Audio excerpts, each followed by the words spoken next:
eu já trouxe aqui no canal as entidades mais poderosas da Marvel atualmente, e nada mais justo que descermos um pouco a escala de poder para falarmos dos heróis. Se bem que o nível de poder atual na Marvel está tão alto que não existe tanta diferença entre heróis e entidades, e é isso que vamos ver no vídeo de hoje.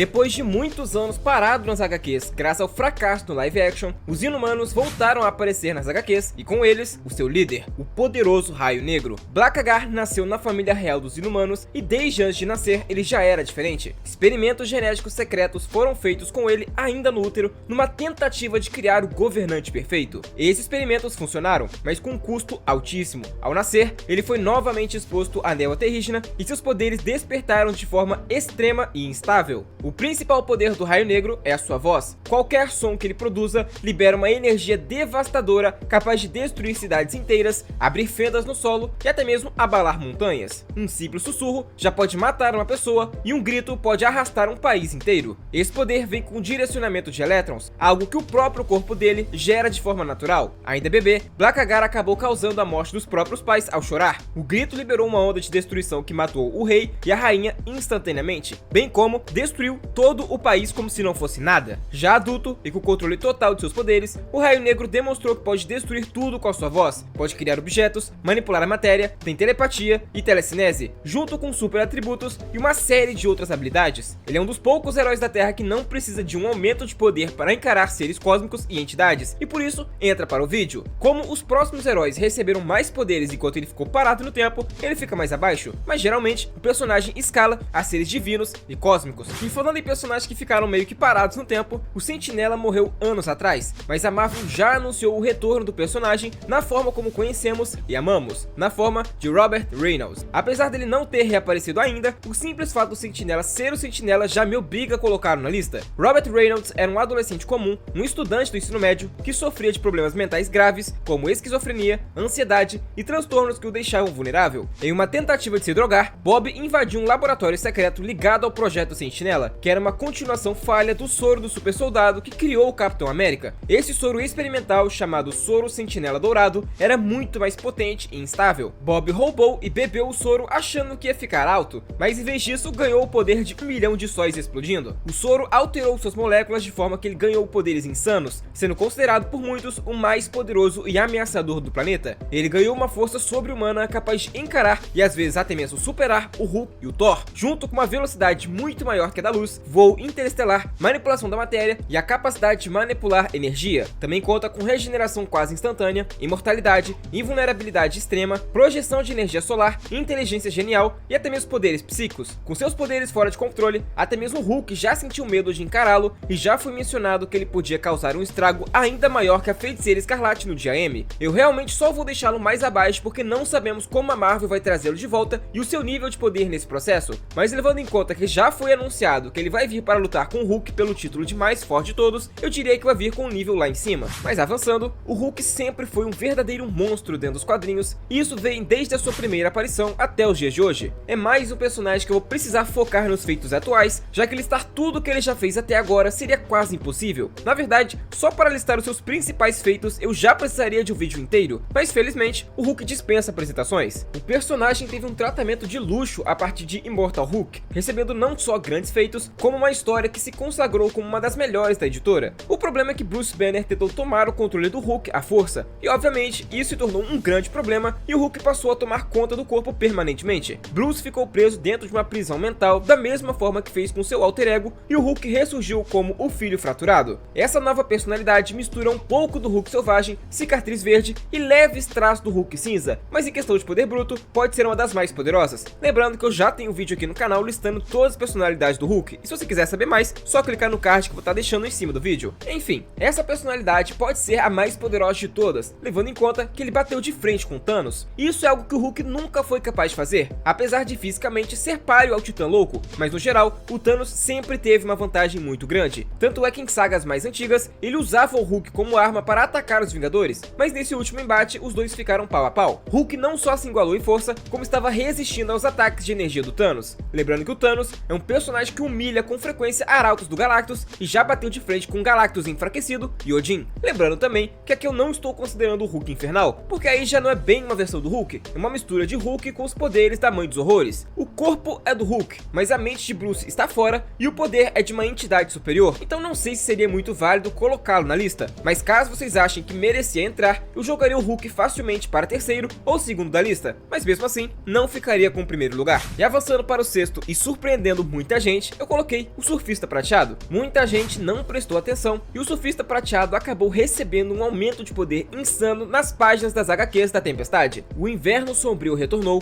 Haddad é uma ameaça e Galactus, juntamente com seu arauto, se prepararam para a luta. Antes de ir ao encontro do seu destino, o Surfista Prateado toma para si a espada de Surtur e a une à sua prancha, assumindo uma nova forma que aumentou drasticamente os seus poderes. Somente na sua forma base, ele já era poderoso o suficiente para humilhar personagens como Maestro, todo o Quarteto Fantástico, Namor e seres do mesmo patamar para cima. Ele voa mais rápido que a luz sem esforço, atravessando galáxias inteiras em minutos ou até segundos, e já viajou bilhões de anos-luz em pouco tempo, inclusive voltando no tempo só de acelerar a sua prancha. Ele já socou planetas até rachar, moveu a lua com telecinese como se não fosse nada, segurou o Hulk enfurecido, trocou socos com o Thor por longos períodos e até enfrentou o Thanos sem as joias do infinito, obviamente. Em força bruta, ele chega fácil a nível estelar ou multiestelar quando está no seu auge de poder. Sabemos disso porque ele escala com personagens que sustentam o peso de estrelas ou destroem sistemas solares. O poder cósmico, que é o seu principal poder, ainda permite que ele manipule a matéria e energia a nível subatômico. Coisas como criar planetas do nada, absorver radiação estelar para ficar mais forte, criar buracos negros, disparar rajadas que vaporizam sistemas solares, canalizar a energia do próprio Big Bang para bater em entidades que ameaçavam Galactus, são feitos que são fichinha para ele. Ainda pode criar objetos a partir do nada, criando uma arma que seria capaz de desintegrar qualquer coisa, onde foi lá e destruiu essa arma logo após por considerar perigosa demais. Se ele quisesse e não tivesse freios morais, poderia acabar com a maior parte do universo Marvel só de pensar, mas ele prefere proteger vidas. E tudo isso que eu falei é na sua forma tradicional, a sua forma base. Ele ainda conta agora com a Espada do Crepúsculo, a mesma que Surtur destruiu uma galáxia inteira para criar. Seu propósito principal é trazer o Ragnarok, destruir Asgard e no fim dos tempos, arrastar tudo que existe para recriar o universo. Ela é uma fonte cósmica e mística de poder absurdo, carregando com ela habilidades como manipular quantidades imensas de energia mística e fogo demoníaco, bem como cortar qualquer coisa física. Então é no mínimo plausível considerar que atualmente o Surfista é um dos heróis mais poderosos da Marvel. Já Thor Odinson, o deus do trovão, filho de Odin, rei de Asgard e da deusa da terra Gaia, é o pilar dos poderes divinos na Marvel hoje em dia. Essa dupla herança, juntamente com a herança da Fênix, o torna um dos seres mais poderosos de dois mundos, dividido pelos Asgardianos e ligado à humanidade pela Mãe Terrestre, além de possuir as chamas da Fênix por ela ter o revivido após nascer. Atualmente é o Thor quem está no trono de Asgard, o que concede a ele a antiga Força Odin, renomeada agora de Força Thor. Ele passou a operar no mesmo nível que Skyfathers, ou até mesmo além, visto que Odin sempre foi um dos líderes divinos mais poderosos. Seus novos poderes permitem que ele faça praticamente qualquer coisa que consiga conceber e explicar em termos mitológicos ou narrativos. Conhecimento é poder, então quanto mais sábio e criativo ele é, mais forte ele fica, onde o Thor até mesmo iniciou brevemente a aprender feitiçaria. Ele pode reescrever eventos, virar o curso do destino, curar mundos inteiros, abrir portais dimensionais casualmente, manipular a realidade e canalizar energia cósmica pura para destruir ameaças que nem Odin enfrentava facilmente. Isso, claro, eu estou unindo feitos do Odin com a Força Odin com agora os feitos do Thor. Ele venceu Thoranos, que é um deus ancião primordial do trovão de Utgard, mais antigo e mais forte que deuses normais. Ele empurrou e manipulou estruturas do tamanho da Yggdrasil, invocou seu poder para reparar danos em escala mundial, virou o ciclo do destino, lutou contra forças que ameaçam a própria estrutura da realidade e das histórias, além de ter ido muito além. Ele sozinho não só matou Galactus com poderes aumentados, como também matou o Inverno Sombrio, uma entidade consumidora de universos que fazia o próprio Galactus tremer de medo. Eu poderia ficar o dia todo falando feitos não só do Thor nessa fase, como em toda a sua história, mas vale a pena mencionar as suas novas armas. Primeiro, temos o clássico Mjolnir, conhecido por quase todos como a arma que só os dignos podem empunhar. Com ela, Thor pode canalizar toda a sua magia em um único ataque, um ataque tão massivo que na sua forma base ele podia abalar o multiverso e ferir entidades primordiais. Agora imagine isso unido ao seu poder de pai de todos. O segundo e mais recente item da sua coleção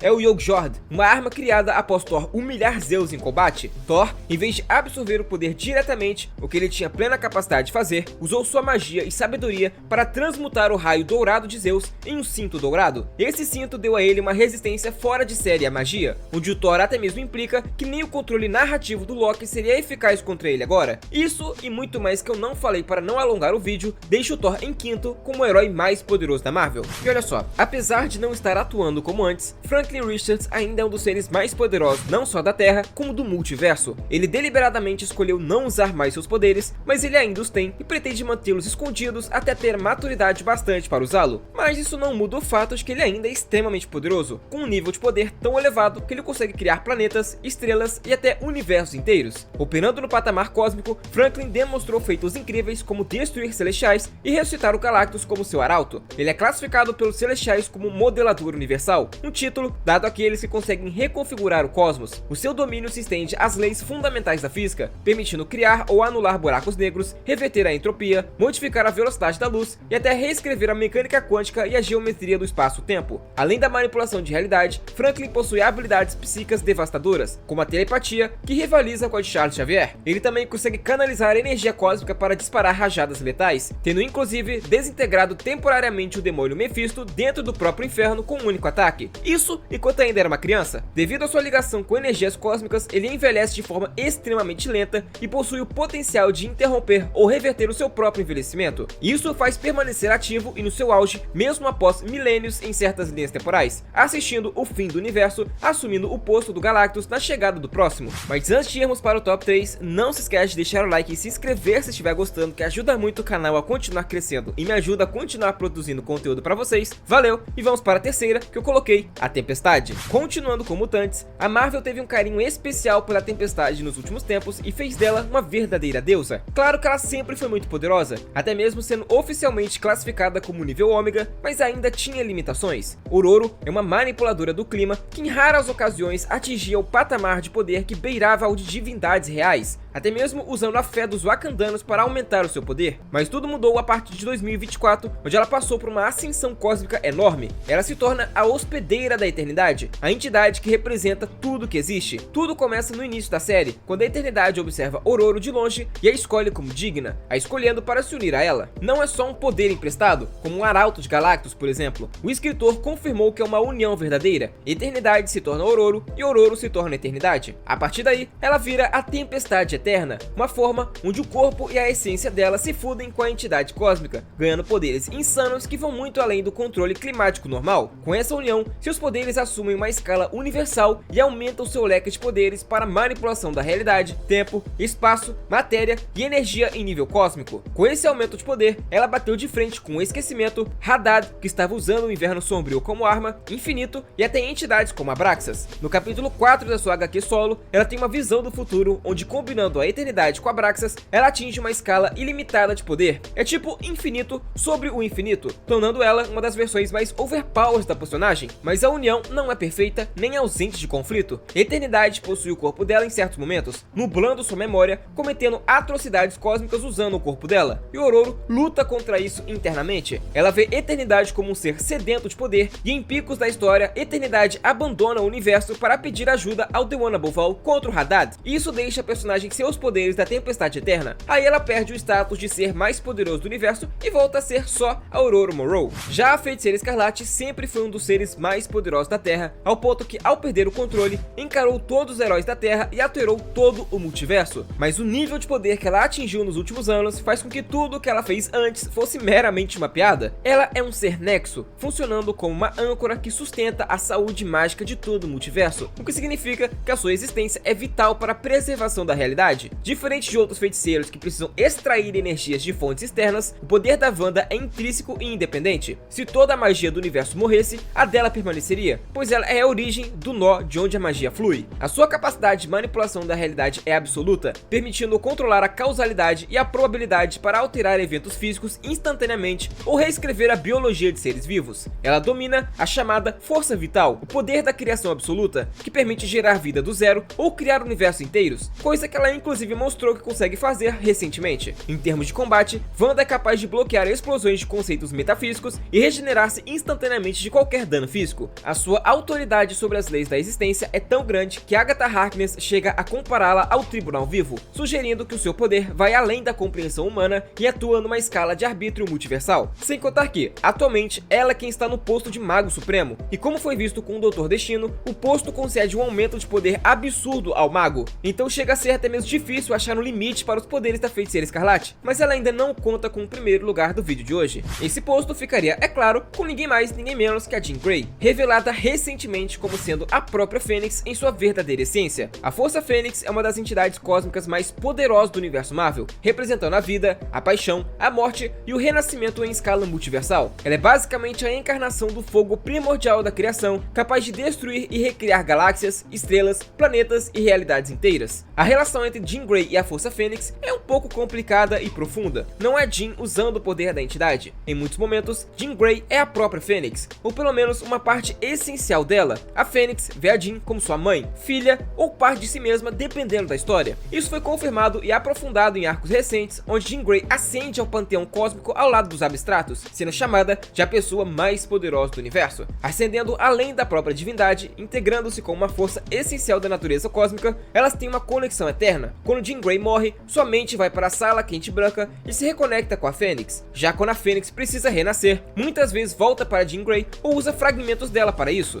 Jean, e quando eu estou falando dela, entenda que eu também estou falando da Fênix, só está abaixo do próprio criador em importância cósmica. No núcleo da criação, as ideias são forjadas em narrativas pela entidade, e sua sala é a página vazia onde as histórias são escritas. Quando tudo chegar ao fim, as entidades morrerão, Franklin vai criar um novo multiverso, um novo panteão de entidades vai surgir e Jean Grey vai continuar lá, claro, desempenhando o mesmo papel que ela vem fazendo nos últimos grandes ciclos existenciais dos últimos trilhões de anos. E é dessa forma que eu finalizo o vídeo de hoje. Se gostou, já sabe, deixa o like e compartilhe para aquele seu amigo que não entende nada de quadrinhos. Comenta aí embaixo qual desses você acha que tá o mais overpower atualmente. Valeu e até a próxima!